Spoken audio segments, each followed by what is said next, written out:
Praise the lord. ఈరోజు మీకోసం జవం గల దేవుని మాట 27వ కీర్తన 3వ చరణము. నాతో యుద్ధము చేయుటకు దండు దిగినను నా హృదయము భయపడదు. నా మీదికి యుద్ధము రేగినను దీనిలో నేను ధైర్యము విడవకుందును. జీవితంలో మనము అనేకమైనటువంటి పోరాటాలు చేస్తూ ఉంటాం.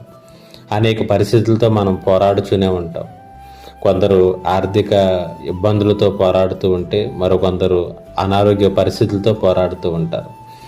మరికొందరు మానసిక సంబంధమైనటువంటి పరిస్థితులతో పోరాడుతూ ఉంటే మరికొందరు సంబంధాలలో ఉన్నటువంటి ప్రతికూలతలతో పోరాడుతూ ఉంటారు.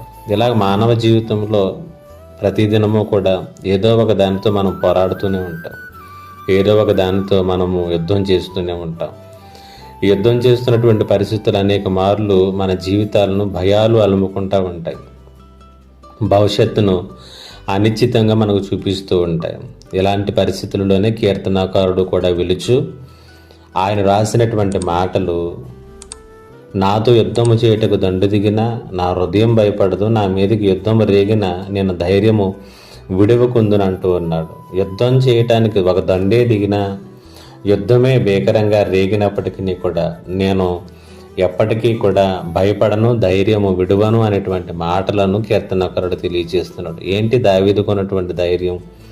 ఏంటి ఆ హృదయానికి ఉన్నటువంటి ఆ నిబ్బరం అనేటువంటిది ఆలోచన చేసినట్లయితే దేవుడు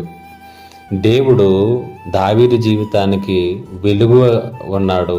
ఆయన ప్రాణమునకు దుర్గముగా ఉన్నాడు. దాన్ని దావీదు గుర్తిస్తూ ఉన్నాడు. ఒక విషయం మనం ఎప్పుడు కూడా మర్చిపోకూడదు. దేవుని భయం మనకున్నప్పుడు దేని భయం లేకుండా మనం జీవించగలుగుతాం. దేవుని భయం మన జీవితాల్లో లేనప్పుడు ప్రతిదానికి భయపడుతూనే ఉంటాం. ఎందుకే నీ జీవితంలో దేనికి భయపడుతున్నావు? దేవునికి భయపడుతున్నావా, లేకపోతే ఈ లోకంలో ఉన్నటువంటి పరిస్థితులకు భయపడుతున్నావా? ఆలోచన చేసుకో. దేవునికి భయపడడం నేర్చుకున్నటువంటి దావీదు దేనికి భయపడకుండా జీవించడం కూడా నేర్చుకున్నాడు. కాబట్టి ఈ మాటలు వింటున్నటువంటి నీ జీవితంలో కూడా దేవుని భయములో నీ జీవితాన్ని కట్టుకో. దేవుని భయములో నీ కుటుంబాన్ని నడిపించుకో. అది నీకు, నీ కుటుంబానికి క్షేమము, దీవెన, ఆశీర్వాదం. అది నిన్ను ధైర్యపరుస్తుంది, బలపరుస్తుంది, నిబ్బరపరుస్తుంది. పరిశుద్ధాత్మ దేవుడు అట్టి కృపను మీకు అనుగ్రహించునుగాక.